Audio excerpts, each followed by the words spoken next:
कानपुर की बेटी ने मिसाली कारनामा अंजाम दिया है जो मुस्लिम मुआशरे के लिए फख्र की बात है। वज़ीर के कानपुर IIT पूरी दुनिया में जानी जाती है और इसी IIT से हुमैरा खातून ने गोल्ड मेडल हासिल किया है। हुमैरा खातून ने जर्मनी यूनिवर्सिटी से स्कॉलरशिप भी हासिल की है। पेश है खास रिपोर्ट। कानपुर की हुमैरा खातून सिद्दीकी के वालिद ने प्राइवेट नौकरी करके अपने 3 बच्चों की परवरिश की। हुमैरा ने कानपुर IIT से मटेरियल साइंस से M.Tech करके पूरे यूपी में टॉप किया और गोल्ड मेडल हासिल किया। साथ ही जर्मनी की यूनिवर्सिटी से PhD के लिए स्कॉलरशिप भी मिल गई है। हुमैरा खातून के वालिदैन अपनी बेटी की कामयाबी देखकर काफी खुश हैं।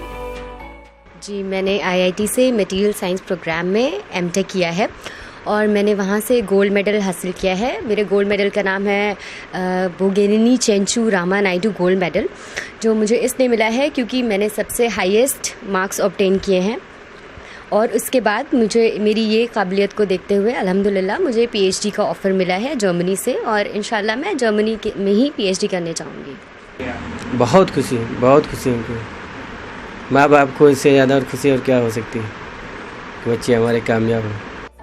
हुमैरा खातून ने मुस्लिम माशरे में एक मिसाल कायम की है और साबित कर दिया है कि तालीम हासिल करने के लिए मेहनत और मशक्कत करने की जरूरत है, तभी आपकी सलाहियतों का एतराफ मुमकिन है। हुमैरा खातून की ये कामयाबी सिर्फ वालिदैन और खानदान के लिए ही नहीं बल्कि पूरी रियासत के लिए फख्र की बात है। कुछ ज्यादा कितनी बता दो, बयान नहीं कर सकते हम।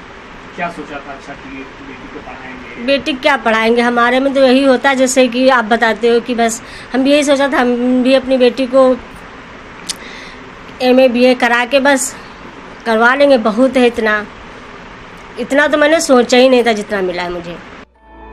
बेटियों को हुमैरा खातून से सबक सीखने की जरूरत है ताकि वो तालीम के मैदान में बेहतर कारकर्दगी अंजाम दें और वालिदैन से लेकर माशरे और मुल्क का नाम रोशन करें। न्यूज़ 18 उर्दू के लिए कानपुर से संदीप सविता की रिपोर्ट। मध्य प्रदेश के बैतूल में पावर जनरेटिंग कंपनी के हजारों मुलाजमीन और उनके अहल खाना की जान खतरे में है। क्वार्टर की इमारतें खस्ताहाल हो चुकी हैं और बारिश होने से दीवारों के गिरने का खतरा मजीद बढ़ गया है। देखिए रिपोर्ट। मध्य प्रदेश को रोशन करने वाले Madhya Pradesh power generating company के सैकड़ों मुलाजमीन ऐसे घरों में रह रहे हैं जो किसी भी वक्त जमींदोज हो सकते हैं। सतपुड़ा थर्मल पावर प्लांट सादनी इलाके में 2 दहाई पुराने सरकारी क्वार्टरों के छज्जे और दीवार गिरने के दर्जनों मामले सामने आए हैं। बारिश की वजह से यहाँ पे प्लास्टर गिर रहा है, ऊपर गैलरी में छत पे वहाँ के प्लास्टर गिर रहे हैं, घरों के गिर रहे हैं, जिससे जान का खतरा हो रहा है यहाँ। जिसकी वजह से प्लास्टर नहीं भी गिर रहा है तो हमको गिराना पड़ रहा है, जिससे सीलिंग कमजोर हो रही है सब। Madhya Pradesh power generating company की ये सरकारी रिहाइशगाह रहने के लिहाज से महफूज नहीं है, लेकिन इनमें अब भी 500 से ज्यादा खानदान रह रहे हैं। कॉलोनी की तो बहुत गंभीर स्थिति है सर, कभी भी किसी वक्त जनधन की हानि हो सकती है। जैसे कल का जो घटना थी उसमें 2 बच्चे जा रहे थे तो उनके ऊपर ही छत गिरने वाली थी, परंतु वो 2 मिनट से चूक गए तो उनके हाथ में लगा। फिर भी पावर हाउस इंतजामिया ने बारिश से कबल खस्ता हो चुकी इमारतों की मेंटेनेंस नहीं करवाई और जब ये इमारतें टूटकर गिरने लगी तो पावर हाउस इंतजामिया बारिश के बीच टेंडर प्रोसेस में उलझा है। सिविल अधिकारियों के मुताबिक इस चीज़ को उन्होंने काफ़ी गंभीरता से लिया है। छज्जा गिरने की जो वारदातें हुई है क्वार्टर में, काफ़ी गंभीरता से उनके लिया गया है। और वो कह रहे 8 तारीख को आसपास टेंडर ओपन होने की बात हो रही है। जिससे ये ओपन हो जाएगा उसके बाद सारे क्वार्टरों की मरम्मत की जाएगी और सबका ध्यान रखा जाएगा। बारिश शुरू हो चुकी है और अब पावर जनरेटिंग कंपनी इस इलाके के सैकड़ों खस्ताहाल क्वार्टरों का मेंटेनेंस कर पाएगी, ये मुमकिन नहीं लगता। वहीं इमारतों की जमींदोज होने का खतरा बढ़ता जा रहा है। पूरे प्रदेश को बिजली से रोशन करने वाले Madhya Pradesh power generating company के कर्मचारी खुद किन हालात में रह रहे हैं, ये अगर देखना हो तो सारनी में देखा जा सकता है। यहाँ सतपुड़ा पावर हाउस के जो क्वार्टर्स बने हुए, सरकारी क्वार्टर्स बने हुए, उनकी हालत देखिए आप। हर जगह से इस तरह से दीवारों में बड़ी बड़ी दरारें आ गई है और ये जो बड़े बड़े टुकड़े हैं ये सब टूट कर गिर रहे हैं दीवारों के। इस तरह की हालत अमूमन जितने भी सरकारी क्वार्टर्स हैं सभी की यही हालत है। लोग काफ़ी दहशत में यहाँ पर रह रहे हैं। सभी कर्मचारियों ने कई बार आवेदन दे दिए हैं पावर जनरेटिंग कंपनी को कि वो उन्हें दूसरे क्वार्टर्स अलॉट करें या जो इस तरह जर्जर हो चुके हैं क्वार्टर्स उनकी मरम्मत कराई जाए, लेकिन पावर जनरेटिंग कंपनी इन कर्मचारियों की मांग पर कोई ध्यान नहीं दे रही है। और अगर यही हालात रहे तो यहाँ कभी भी कोई बहुत बड़ा हादसा हो सकता है। सारनी से ऋषु कुमार नायडू, न्यूज़ 18 मध्य प्रदेश। डिंडोरी जिले में 500 से ज्यादा आंगनबाड़ी मराकज के पास इमारत नहीं है। कई मराकज मखदूश इमारतों में चल रहे हैं और खतरा कभी भी हो सकता है। देखिए रिपोर्ट।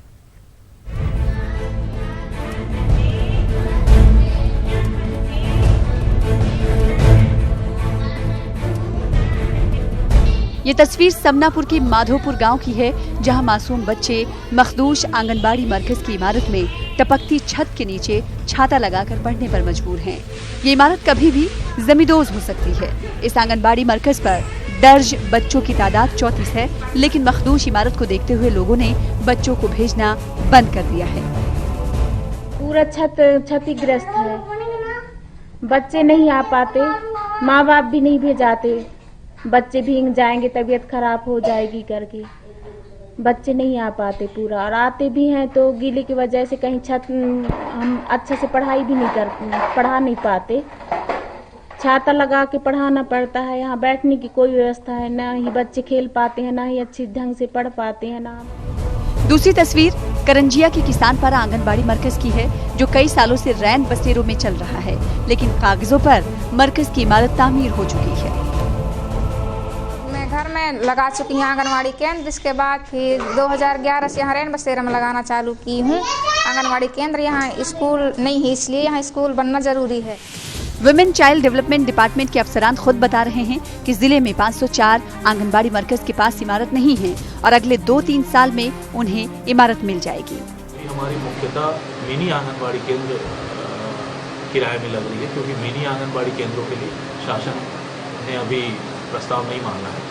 तो इसके अतिरिक्त जो भी हमारे मेन केंद्र हैं, उनके लिए हमने सभी के लिए प्रस्ताव भेज दिया है शासन को, और उसकी स्वीकृति फेजेस में आती जा रही है। तो संभवतः 2-3 वर्षों में ये सारे केंद्र पूर्ण निर्मित होंगे। मकामी रुकन असेंबली और काबीनी वजीर ओमकार मरकाम भी आंगनबाड़ी मरकज में बदनवानी पर कड़ी कार्रवाई का यकीन दिला रहे हैं। बिल्कुल निश्चित रूप से कह रहे हो, आंगनबाड़ियों के भवनों की बड़ी जर्जर स्थिति है, तो भवन विहीन है, कई जगह प्राथमिक शालाओं की स्थिति है।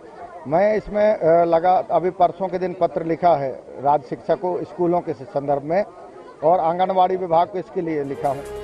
मध्य प्रदेश में बच्चों की तालीम को लेकर कई तरह की मुहिम चलाई जा रही है। बच्चों की पढ़ाई से लेकर उनके मुस्तकबिल को संवारने तक की कोशिशें की जा रही हैं, लेकिन आंगनबाड़ी मराकज की इमारतों की हालत सरकार के दावों पर सवाल खड़े कर रही है। न्यूज़ 18 के लिए डिंडोरी से विजय तिवारी की रिपोर्ट।